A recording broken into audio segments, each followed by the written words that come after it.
Isang paalala, ang video na ito ay ayon lamang sa aking sariling pananaliksik. Hindi ko nais na pilitin ang sino man na maniwala sa videong inyong matutunghayan. Kung hindi kayo kumbinsido sa mga impormasyon at taliwas ang inyong paniniwala sa kaalamang aking ilalahad, maaari kayong gumawa ng sarili ninyong pagsisiyasat para sa inyong kakontentuhan. Ang videong ito ay gabay lamang sa mas malalim na kaalaman at pag-intindi at hindi gawa ng isang profesional. Naniniwala ako na malaya tayong magbigay ng opinyon at suhestyon bilang malayang mamamayan ng Pilipinas. Maraming salamat po.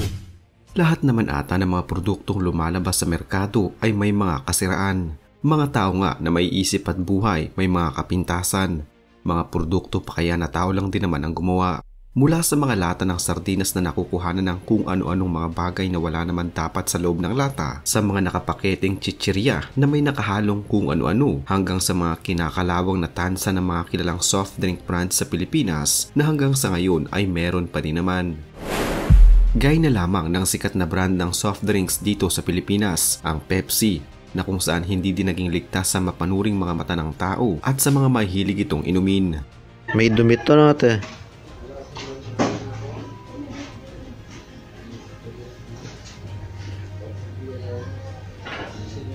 Salyado naman. Ano kaya yung dumit to? Parang plema.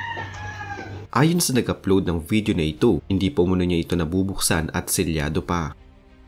Hindi na lamang ang mismong Pepsi ang nakitaan ng dumi sa loob ng bote, dahil maging ang ilang mga deboteng gawa ng Pepsi Cola Philippines ay may pareho ding kumalat na video sa internet. May isa akong customer na gustong bumili ng soft drinks ngayon. Hindi ko pa siya nabubuksan, may lumulutang sa loob. Kadiri naman. Hindi pa po ito nabubuksan. Hindi pa yung nabubuksan, tingnan mo, yung takip niya, sarado pa talaga siya. Pero hindi din naman tayo nakakasiguro kung totoo nga ang mga video na ito, lalo pat sa panahon ngayon. Marami ang gumagawa ng mga peking videos, makahakot lamang ng mga manood at views. Hindi ko din naman sinasabing gawa-gawa lamang ng mga nasa video ang kanilang ipinakita, dahil hindi naman talaga natin alam kung ano ang totoong nangyari. Ang mas maganda siguro, sa oras na maka-experience tayo ng kagaya nito ay agad na ipagbigay alam sa mga kinauukulan, lalong-lalo na sa mismong Pepsi para mabigyan ng agarang aksyon. Pero ang may tuturing na pinakamalaking skandalong kinasangkutan ng Pepsi Philippines ay nangyari halos 3 dekada nang nakakaraan. Hindi ito fake news o gawa-gawa lamang dahil totoo ang skandalo na ito. Ang may tuturing na bangot sa kasaysayan ng kanilang produkto. Dahil sa kasikatan nito at nais pang makakuha ng mas marami pang parokyano, nakaisip ang pamunuan nito ng isang palaro o raffle kung saan ang mga bibili ng kanilang iinumin ay maaari silang manalo ng hanggang 1 milyong piso instantly. Pero imbes na saya-tuwa, ang maramdaman ng mga tao ay galit at pagkainis ang pumalit ng dahil lamang sa isang pagkakamali. Isang pagkakamali ng Pepsi na nagdulot ng maraming riot, kaguluhan at komosyon, at ang mas malala pa ay naglagay din sa panganib sa mga buhay ng ilang boss at executive ng kumpanya ng Pepsi.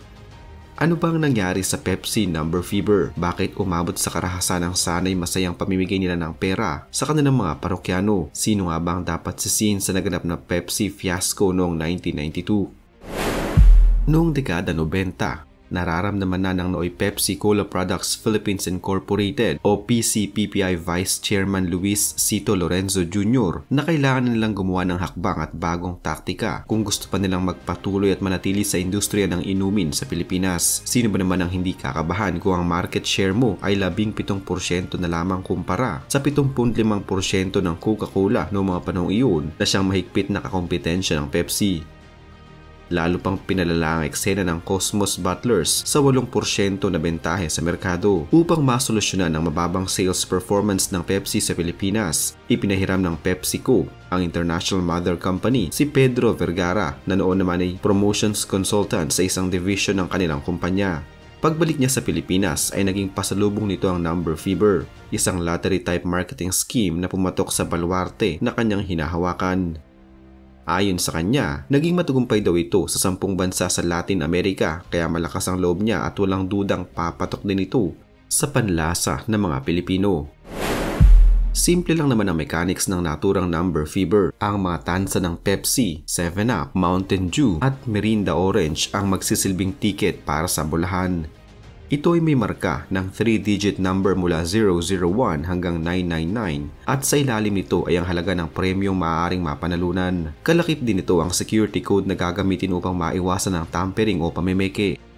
Ginastosan talaga ito ng PCPPI dahil ang kabuang halaga ng mga papremyo ay tumataginting na 25 million pesos lang naman. Kung isipin, napakalaking halaga na ng pera ito noong panahong iyon. 10 ang mananalo ng 1 milyong piso, 40 naman ang makakakuha ng tagi 100,000 piso, 80 ang mag-uwi ng 50,000 piso, 500 ang mananalo ng 10,000 piso, at 5,000 ang mananalo ng tigi 1,000 piso. Ang winning number ay i-anunsyo sa Channel 2 tuwing gabi mula Lunes hanggang Biyernes ng promo period mula February 17 hanggang May 8, 1992. Ito rin ay ilalathala sa 4 na nangungunang pahayagan at babanggitin din sa 29 na istasyon ng radyo kinabukasan. Ang mga winning numbers ay randomly pre-selected sa pangasiwa ng DG Consultores, isang Mexican consulting firm na siya ring namahala sa mga nanalong numero sa Latin America. Gamit ang isang high-tech na noon na computer, sila ang namili ng 60 mananalong numero kasama ang mga security codes. Ito ay pinasa naman sa PCPPI at pinaaprobahan sa Department of Trade and Industry. Naging maganda ang pagtanggap ng masa sa pakulong ito ng Pepsi. Sino ba naman ang hindi maengganyo sa tagline na "You can be a millionaire"? Hindi magkamayaw noon ng mga tao kung gaano sila ka-addict sa pag-iipon ng tansan. Kaya nga pati sa kanta ni Ellie B ay naisulat ang linyang "Ilang tansan pa ba ang iipunin o giliw ko" sa kanta niyang Ligaya. Ilang tansan pa bang Kung dati walang pakialam ang bawat isa sa tansa ng bote ng soft drinks, ibahin mo ang nangyari nang malaman ng mga Pinoy ang pakulo ng Pepsi. Makikipag-away ka sa tindera kapag hindi ibinigay sa iyo ang tansang pwedeng makapagpayaman sa iyo. Maraming mga Pinoy ang bigla na lang nahilig sa pagsipsip at paglagok ng soft drinks kahit hindi naman talaga gusto ng iba. Ang tanging tumatakbo lang talaga sa kanilang mga isipan ay ang manalo ng 1 milyong piso. Kahit na may UTI na at diabetes, pipilitin pa rin uminom dahil sa pangarap na jackpot. May ilan pa nga na nag-iimbak ng case ng Pepsi dahil sa gusto nilang yumaman ng walang kahirap-hirap. Wala naman daw mawawala kung matatalo sila dahil iinumin naman nila ang laman ng bote. Pagsapit ng gabi, ang buong bayan ay nakatutok na sa Channel 2. Naging mataas ang rating nila dahil sa pag-anunsyo na mag-asawang sina Pops Fernandez na dating endorser ng Coke at Martin Rivera na todo bigay sa pag-arte ang numerong magpapayaman sa isang Pilipino. Kapag nag-flash na sa screen ng winning numbers, maririnig mo na sa buong Pilipinas ang pagkalansing ng mga tansan dahil kanya-kanyang halungkat na ang buong sambayanan. Si Nema Balmes ang unang nabiyayaan ng 1,000,000 piso at ang kanyang winning crown ay may numerong 687. Ipinapalabas din sa telebisyon ang bawat taong naulanan ng swerte at nabiyayaan kaya naman mas marami pang nahumaling sa naturang pakulo. Para sa karamihan, ito na ang sagot sa kanilang kahirapan. Pero paano nga ba bumulusok pa itaas ang benta ng Pepsi? Ito'y dahil lang sa pagkagahaman ng nagpapalaro at ng mga naglalaro. Sa 12 linggo ng promo, nakapagbenta ang PCPPI ng 12 milyong cases o 288 milyong bote ng Pepsi. Sa mga tansang ginamit dito, 5,630 lamang ang mananalo. Ibig sabihin, isa lang sa kada 51,540 na mga bote ang pwedeng manalo. 10 lang ang mananalo ng 1 milyon kaya ang tsansa mong maging milyonaryo sa promo ay 1 in 28.8 million.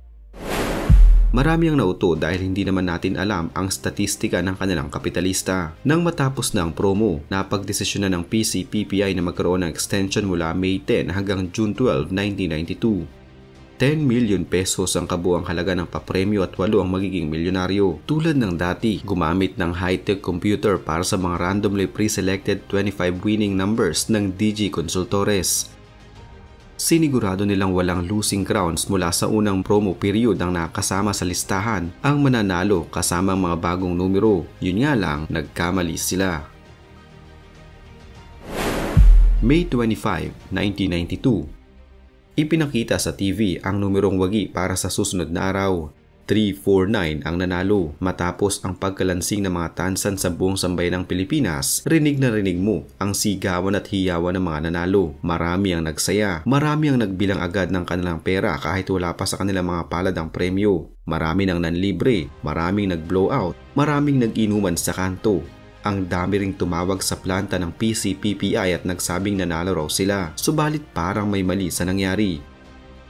Kahit sa ang lugar ay ang daming nanalo. Ang daming sinwerte, yun pala, minalas lang ang Pepsi.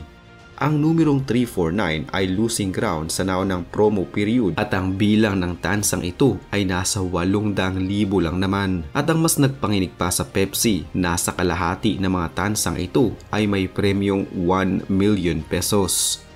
Nang makarating ito sa kumpanya, nangilabot sila sa kabuang halaga ng premyong dala ng 349. Nasa 16 billion pesos lang naman. Biruin mo, sa loob ng isang gabi, tataas ang antas ng pamumuhay ng 400,000 katao sa Pilipinas.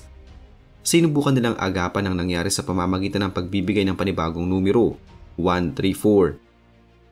Nailalathala sa mga dyaryo at iaanunsyo sa mga radyo, pero huli na ang lahat dahil napanood na ito sa telebisyon ng buong sambayanan. Nagkagulo ang lahat nang makita sa mga dyaryo na iba ang nanalong numero. Sa mga planta ng Pepsi Cola sa Manila, dumagsana ang libu-libong nanalo para kunin ang kanilang premyo. Ngunit mas nagkagulo ang lahat nang sabihin ng security guards na may mali po sa nangyari. Nagkaisa ang mga nanalo para magsagawa ng kilos protesta laban sa Pepsi. Umula ng pillbox, ilang delivery trucks ang hinarang ng mga tropang anti-Pepsi. Kung ikaw ba naman ay katulad ni Telma Locsin na may 35 tansa ng 349 at 13 dito ay 1 milyon, ano ang gagawin mo? Pinilit lumusot sa gusot ng PCPPI sa pamamagitan ng pagpapaliwanag na hindi lahat ng 349 na tansa na ipanalo. Meron daw security codes ito at yun ang magiging basehan ng mga tunay na nanalo. Sinong mangmang ba naman na maniniwala dito dahil mas maliwanag pa sa sikat ng araw na nasasaad sa kanilang promo mechanics na ang security codes ay gagamitin lang upang malaman kung peke ang tansan. Lalong nagkagulo ang grupo. Sa huli, napilitan na lang ang PCPPI na alokin ang may-ari ng mga tansa ng 500,000 pesos bilang kabayaran at sign of goodwill. Nasa kalahating milyon ang kumuha ng papremyo at ito ang dahilan upang malugi ng 250 million pesos ang kumpanya ng soft drinks. Sa kasaysayan, isa ito sa pinakamalaking pagkalugi ng isang bagsakan. 2 linggo lang ang taning ng alok na ito, ngunit marami pa rin ang nagmatigas na dapat silang bayaran ng buo ayon sa premyong nakalagay sa ilalim ng tansan.